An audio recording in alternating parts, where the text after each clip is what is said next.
نہیں ہے. تو میں نے خیر کچھ روبرکس بھی نہیں ہے مائنڈ کی, وہ میں مجھے یاد نہیں ہے, لیکن وہ ان کی دوائی جو ہے وہ لائکو دوائی بنتی ہے. تو کہنا کہ یہ مقصد ہے کہ جب ہم نئے میتھڈس کو اڈاپٹ کرتے ہیں ہمیں ڈیفیکلٹی بہت ہوتی ہے, خصوصاً پرانے جو لوگ ہوتے ہیں ان کو تو چھوڑنا مجھ جیسے اتنا دیکھیں کلیئر کٹ دوائی ہماری سمٹم پہ پڑی ہوتی ہے, وہ کچھ کہہ رہی ہوتی ہے سمٹمس, اور یہاں پہ ایک نیا ڈرامہ چلا ہوا ہوتا ہے, ٹھیک ہے نا, کہیں یار یہ کیا کریں, پھر ہم رسک نہیں لیتے. تو جو ینگ لوگ ہیں نا, ینگ لوگ جو یا نئے لوگ یا جنہوں نے ابھی پریکٹس شروع کی وہ رسک لے جاتے ہیں. ایک آدھا کیس تو نکالنا چاہیے, رسک لینا چاہیے. نہیں آپ جب ایک آدھا کیس رسک پہ نکالتے ہیں, یقین کریں ایک کیس آپ نے رسک پہ نکال دیا اور وہ بہتر ہو گیا تو آپ آئندہ وہ زبان.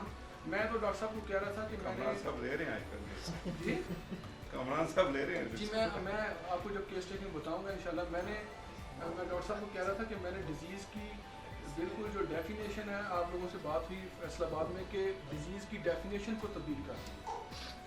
آپ ڈیزیز کی ڈیفینیشن پہلے یہ کرتے تھے کہ کیا ڈیزیز کی نارمل باڈی کی نارمل ایکٹیویٹی مینٹلی فزیکلی جو نارمل باڈی کی چینجز کیا اس کو حلیمہ نے یہ کہا تھا کہ altered state of health is disease.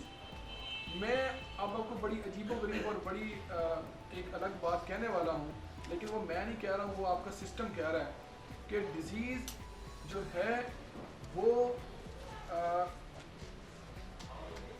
Combination ہے MNOPQRS کا.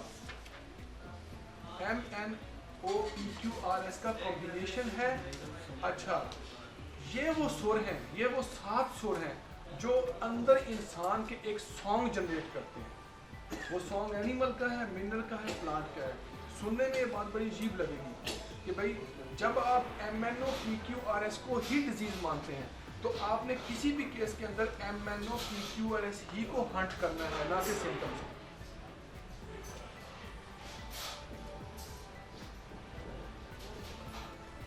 جیسے فار ایگزامپل میں پیشنٹ آتی ہے بریسٹ کینسر کی میرے پاس, میں نے کہا کیا تکلیف ہوتی ہے. اچھا ہمیشہ یاد رکھیں چیف کمپلینٹ جو ہوتی ہے نا, جو پیتھولوجی ہوتی ہے, جو چیف کمپلینٹ ہوتی ہے, اس سے کبھی باہر نہ نکلے تب تک جب تک آپ کی فٹنگ مضبوط نہ ہو جائے. پیشنٹ نکلتا بھی ہو نا اس کو گھما کے پھر ادھر ہی نیا تکلیف ہو.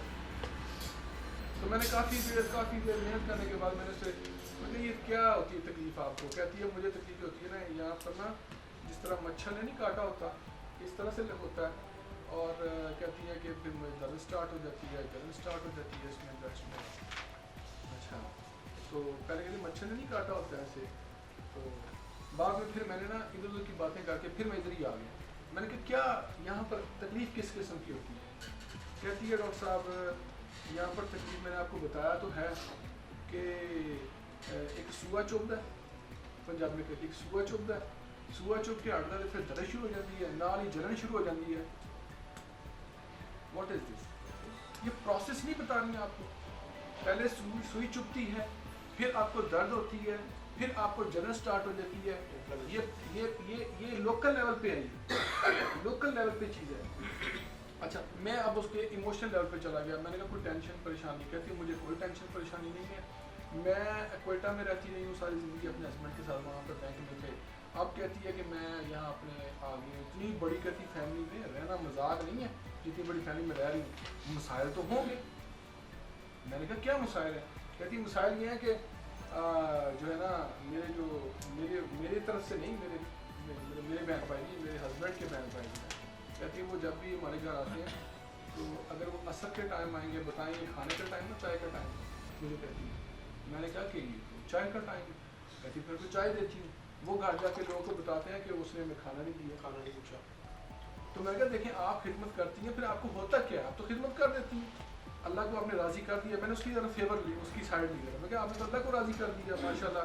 تو میں نے کہا آپ پھر کیا ہوتا. کہتی ڈاکٹر صاحب انہوں نے گلا میرے کھب دیا. میں نے کہا کھبنا, یہ دیکھیں میں نے کہا کھبنا کیا ہوتا ہے. اب دیکھیں وہ کس طرح سے میری لوکل اور گلوبل اکٹھا ہو رہا ہے. میں نے کہا کھبنا کیا ہوتا ہے. یقین کریں ایز اٹ از, میرے پاس آڈیو ریکارڈ کیس ہے جو ڈاکٹر صاحب نے دیا تھا وہ والا, اس میں ریکارڈ کیا. اس نے کہا کہ دیکھیں یہ آپ کا جسم ہے, ਇਹਦੇ ਵਿੱਚ ਕੋਈ ਚੀਜ਼ ਖਬੋ ਦਿਓ, ਅੰਦਰ ਜਾਵੇ, ਅੰਦਰ ਹੀ ਦਰਦ ਤੇ ਸਾੜ ਪਾਈ ਜਾਵੇ ਕਿ